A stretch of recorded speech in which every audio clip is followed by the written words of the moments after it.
अस्सलाम वालेकुम। My name is Umar. आप देख रहे हैं मेरा यूट्यूब चैनल इकनॉमिक क्लासेस। तो आज हम डिस्कस करने जा रहे हैं एक टॉपिक, लॉ ऑफ डिमांड, कानूनी तलब क्या है। तो फर्स्ट ऑफ ऑल हम देखेंगे डिमांड। आखिर डिमांड क्या है? तो demand is the desire of any person. Demand is the desire of any person. किसी भी शख्स की दिली ख्वाहिश वो उसकी डिमांड कहलाती है। जैसे कि हम डिमांड करते हैं कोई भी चीज़ को, हम परचेज़ करते हैं, like clothes, sugar, flour, soap, mobiles and many so other things, pen, laptop and cars, bikes. ये तमाम चीज़ें हमारी क्या कहलाती हैं? ये हमारी डिमांड्स कहलाती हैं। तो हर शख्स की कोई ना कोई डिमांड है। रोज़मर्रा ज़िंदगी को गुजारने के लिए हम रोज़ कुछ ना कुछ चीज़ों की डिमांड करते हैं। पर demand have the two condition होती हैं। अब ऐसा नहीं है, देखो कंडीशन को डिस्कस करने से पहले मैं एक बात बता देता हूँ। अब मैं डिमांड करता हूँ जी, मैं एक लैपटॉप ख़रीदना चाहता हूँ या फिर मैं आईफोन 14 ख़रीदना चाहता हूँ। तो उसके लिए मेरे पास जो कंडीशन है वो फुलफ़िल होनी चाहिए। नंबर वन कंडीशंस क्या है? Power to purchase. हमारे पास पावर होनी चाहिए परचेज़ करने के लिए। Power to purchase means like money and income.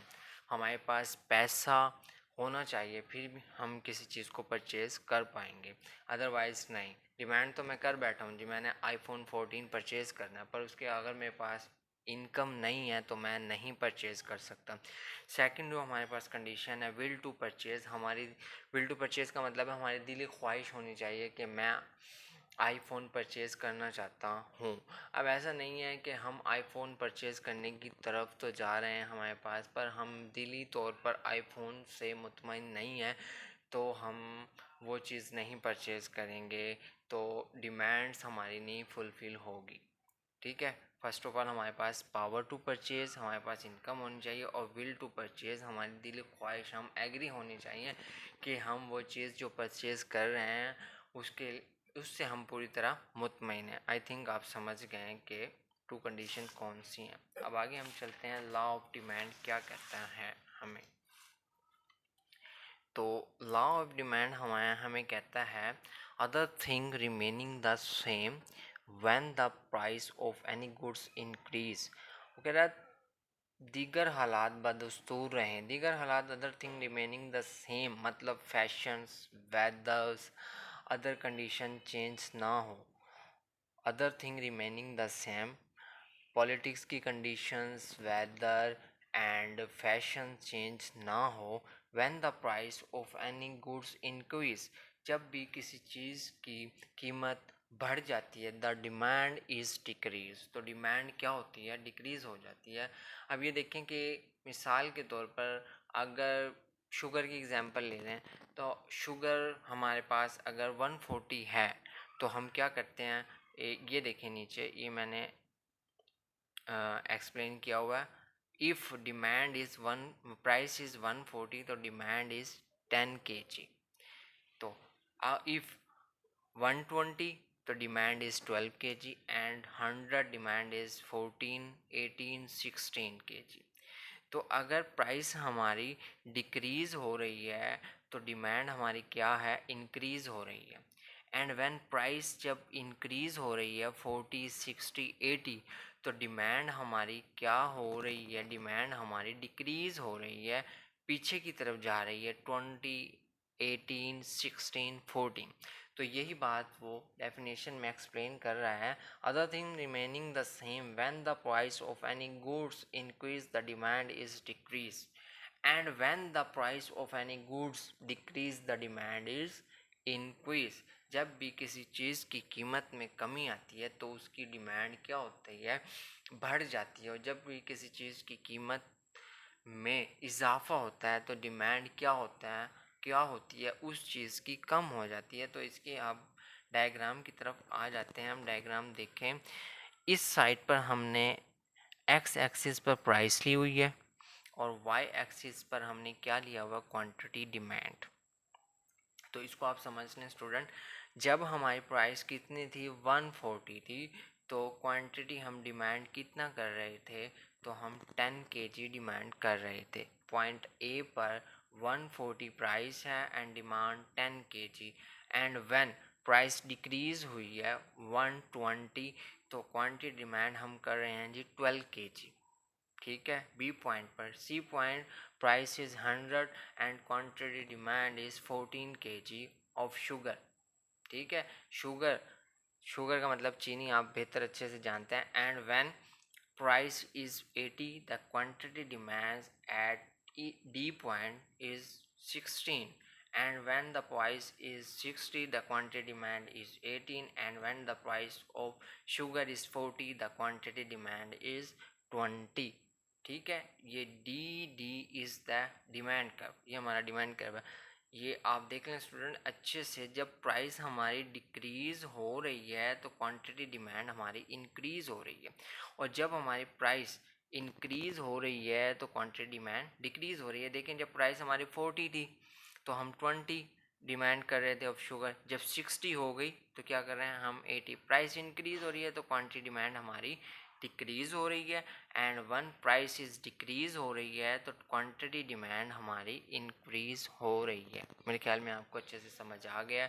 तो नेक्स्ट चलते हैं हम इसकी एक्सप्लेनेशन की तरफ, कि डायग्राम को की एक्सप्लेनेशन कैसे करनी होती है एग्ज़ाम में।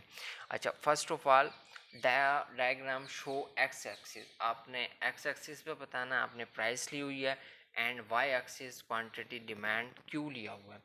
द पॉइंट ए पॉइंट हमें बता रहा है the price is 140, the quantity demand is 10 kg, and the price, point B, the price is 120, the quantity demand is 12 kg। ठीक है, C point the price is 100, the quantity demand is हमारे पास है 14 kg, and D point price is 80 and the demand is 16 kg, और point E हमें बता रहा है the price is 60, the demand is 18 kg, and the F point the price is 40, the demand is 20 kg। And हमारे पास जो diagram में demand curve है वो डी, ये वाला, यहाँ से यहाँ तक की D curve is the demand curve, और demand curve have the negative slope. ठीक है, हमेशा नीचे की तरफ डिमांड कर्व का स्लोप होता है। तो इस लॉ की कुछ अजम्पशन है वो आप देख लें। नंबर 1 अजम्पशन हमारे पास है, ये देखें, no change the income, no change consumer income, consumer की इनकम चेंज नहीं होनी चाहिए। Formality, any consumer increase the income, किसी भी शख्स की इनकम इंक्रीज हो जाएगी फिर वो कानून लॉ ऑफ डिमांड को, कानून तलब को फॉलो नहीं करेगा, क्योंकि जब प्राइस इंक्रीज होगी तो वो क्वांटिटी डिमांड को डिक्रीज नहीं करेगा, पर कीमत के बढ़ने की वजह से वो अपनी डिमांड को कम नहीं करेगा।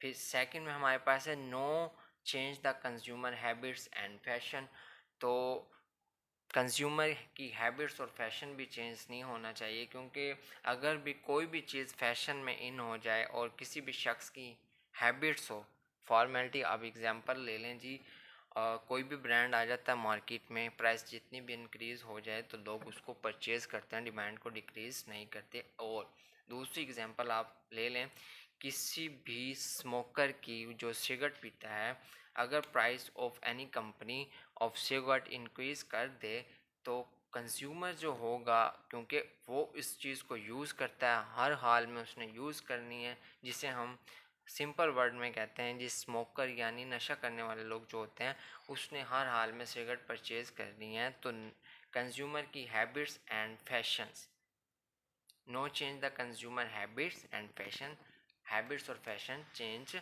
नहीं होना चाहिए। No change the number of consumer, अब नंबर ऑफ कंज्यूमर का मतलब है कि कंज्यूमर की तादाद में इजाफा नहीं होना चाहिए। इफ़ अगर any thing purchase large amount of consumer, तो प्राइस के इंक्रीज़ होने की वजह से भी डिमांड डिक्रीज़ नहीं होगी, क्योंकि number of the consumer increase हो चुका है। ठीक है, जो कंज्यूमर थे वो इंक्रीज़ हो चुके हैं, प्राइस के इंक्रीज़ होने की वजह से भी डिमांड डिक्रीज़ नहीं हो रही है।